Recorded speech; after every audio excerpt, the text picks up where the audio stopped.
mine once we're done. Yeah.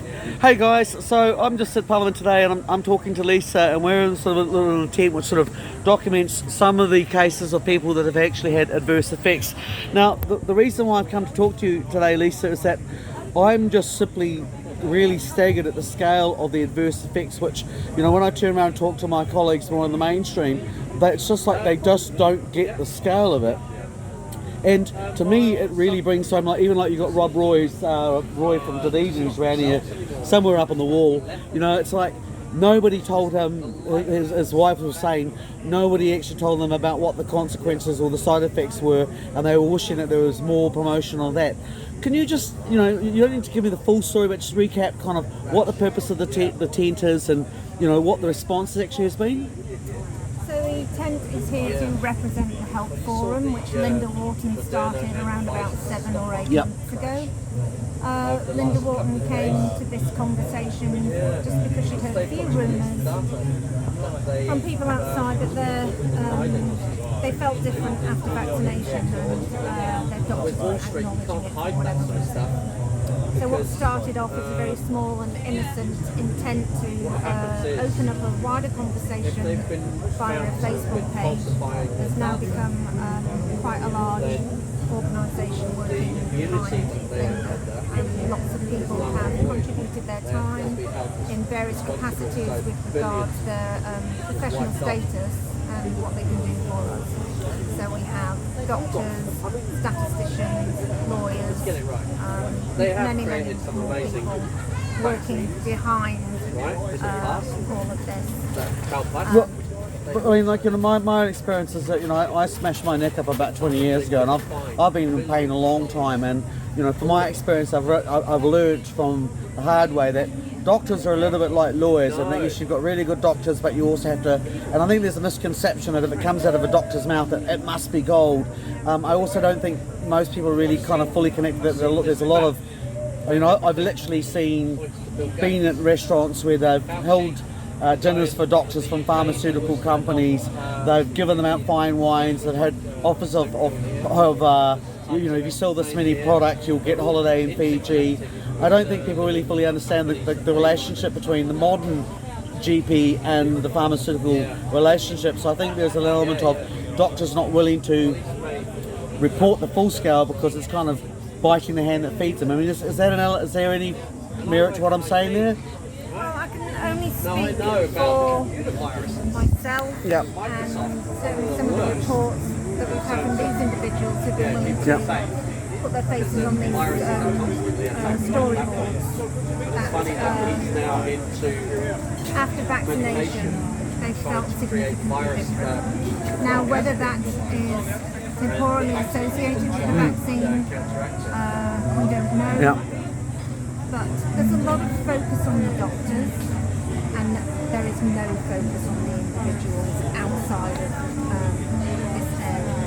Well, and again, like, in a lot of what I was sort of, you know, coming across is that I see TVNZ out there like 1,000 yards away with the cameras, and they're looking at them, sort of putting everybody, like, you know, they go looking for the crazy cat lady, but they're not really coming in here and talking to people from their individual stories. I mean, what do you'll be getting that firsthand? You've been here for the full sort of 15, 16 days? I've been here for a week. And in that 16 times, I mean, you imagine you would have been getting first-hand accounts. What sort of things are people actually going through in terms of trying to find help? And it's been very therapeutic here. You know, if you were to look at sides of this debate, all sides have been encompassed here. We welcome anybody here.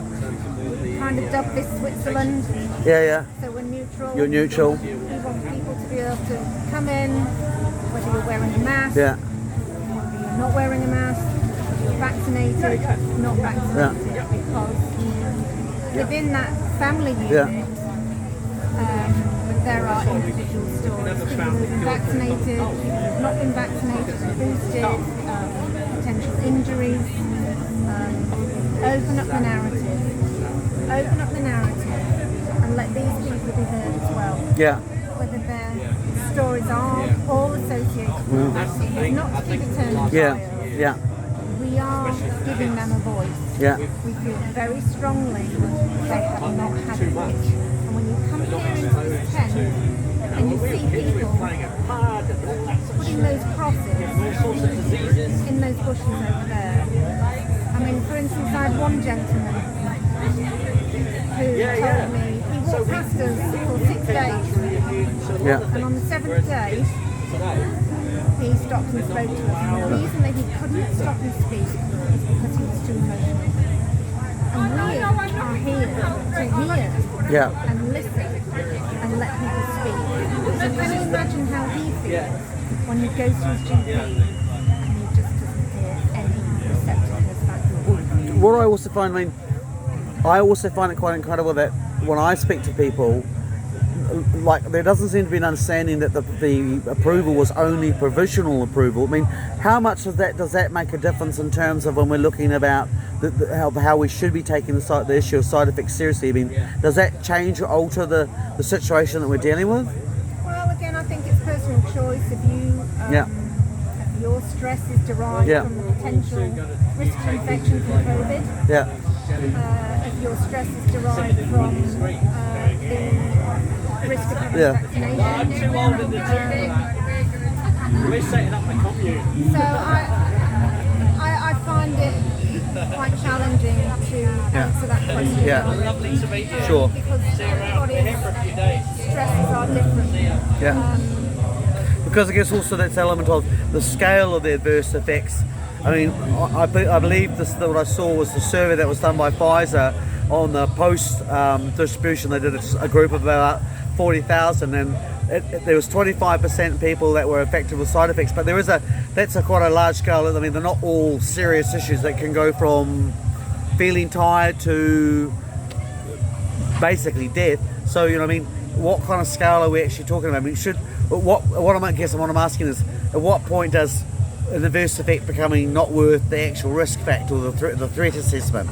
Well, it's certainly statistically significant. Yeah.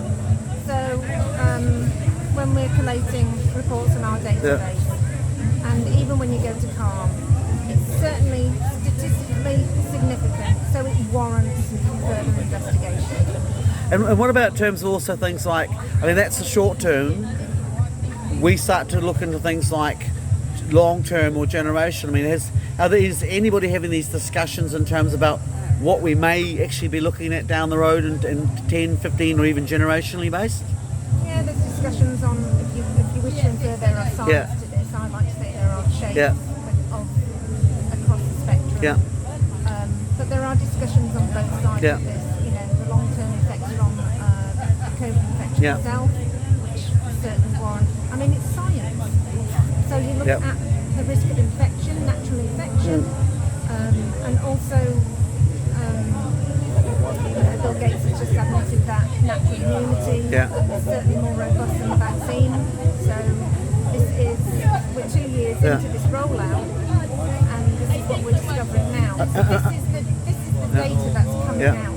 And I suppose also that there's the element of the scale of the issue in terms of, I have friends who come from a scientific background. This is not the first time I've covered a pathogen, and I was expecting certain things to happen in terms of the vaccines, but in this particular one it does seem that the normal has been thrown out the window, and that the protocols and what you would normally expect. I mean, what I'm basically trying to say is,